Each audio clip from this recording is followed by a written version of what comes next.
Hallo, ich habe es nach langer Zeit wieder geschafft, mal ein Video aufzunehmen. Ich möchte heute einen Aufsatz vorstellen, den ich in einem Sammelband publiziert habe.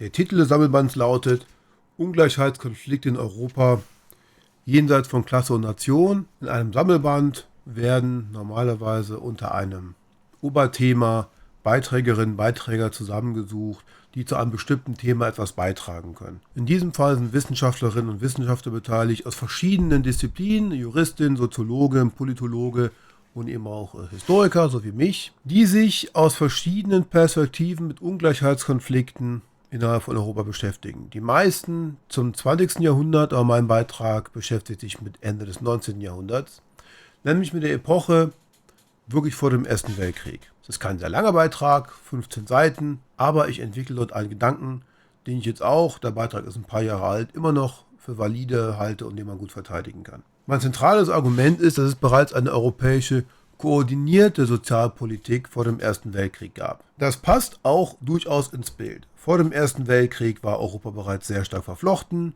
Das ist in der Forschung nichts Neues. Vom Handel über den Austausch von Menschen, also Migration, über Kulturaustausch, Bücher, über grenzüberschreitende Infrastruktur, über internationale Verträge, Telegrafie, durchaus auch eine europäische Medienlandschaft.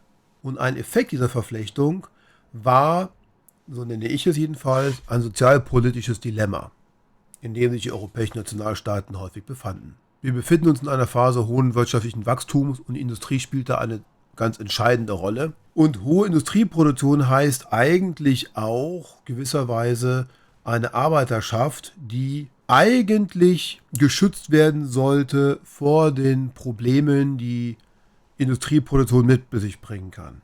Also, wie werden Arbeiter geschützt, wenn sie krank sind, wenn sie Invalide werden? Wie werden Nachkommen geschützt, wenn der Arbeiter stirbt? Meistens waren es eben Männer. Welche Möglichkeiten gab es, wenn sie in Rente gegen sie zu schützen?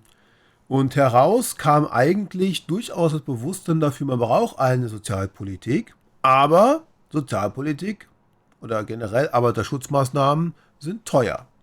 Teuer heißt, man verliert an Wettbewerbsfähigkeit. Und das war wiederum das Problem. Einerseits man sah die Notwendigkeit, auf der anderen Seite hatte man vor dem Hintergrund der europäischen Konkurrenz Sorge, dass man dabei zu teuer wird. Ausbleiben durften diese Maßnahmen aber auch nicht.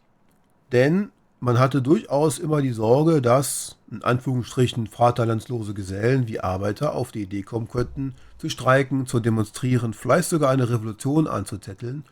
Und das war durchaus eine latente Sorge, fast schon eine Urangst in den europäischen Regierungen.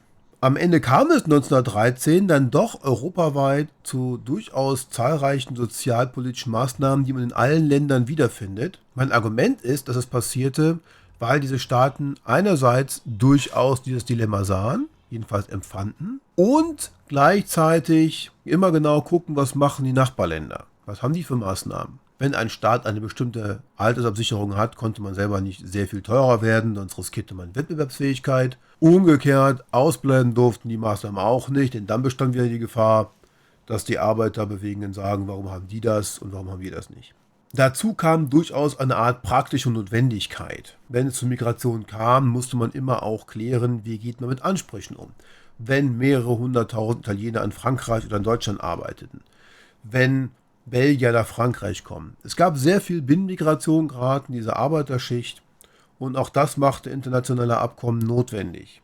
Das waren aber meistens bilaterale Abkommen, zum Beispiel 1904 zwischen Frankreich und Italien, 1912 zwischen Deutschland und Italien. Man kannte internationale Abkommen, beispielsweise bei den Patenten, man kannte bilaterale Abkommen, meistens bei Nachbarn. Was nichts brachte, waren die Kongresse. Die gab es zwar, gab 1906 einen Arbeiterschutzkongress in Bern, der brachte aber keine nennenswerten Ergebnisse. Es gab auch 1891 einen Arbeiterschutzkongress, aber das waren im Prinzip Austauschnetzwerke, aber keine Ereignisse, bei denen man am Ende einen Vertrag unterschrieben hatte. Was eben passierte war, man schaute, was machen die anderen Länder, man führt das auch ein. Es war im Prinzip das Entstehen einer europäischen Sozialpolitik, ohne dass es eine Koordination gab, ohne dass man sich ausdrücklich auf ein europäisches Sozialmodell einigte, ohne dass man sich traf und sagte, das ist der Korridor, die Leitplanken, in denen wir europäische Sozialpolitik quasi einhegen wollen, sondern es war einfach so, dass man diese Maßnahmen generell schon für sinnvoll hielt, aber sich jedes Land für eigene Lösungen entschied,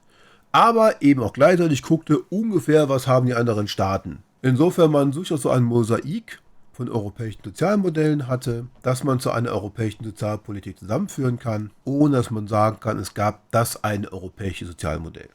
Haben wir ja heute im Prinzip auch nicht so richtig. Wer sich mit diesem Thema beschäftigen möchte, dem sei der Aufsatz sehr ans Herz gelegt. Genaue Angaben zum Aufsatz findet ihr wie immer in der Videobeschreibung.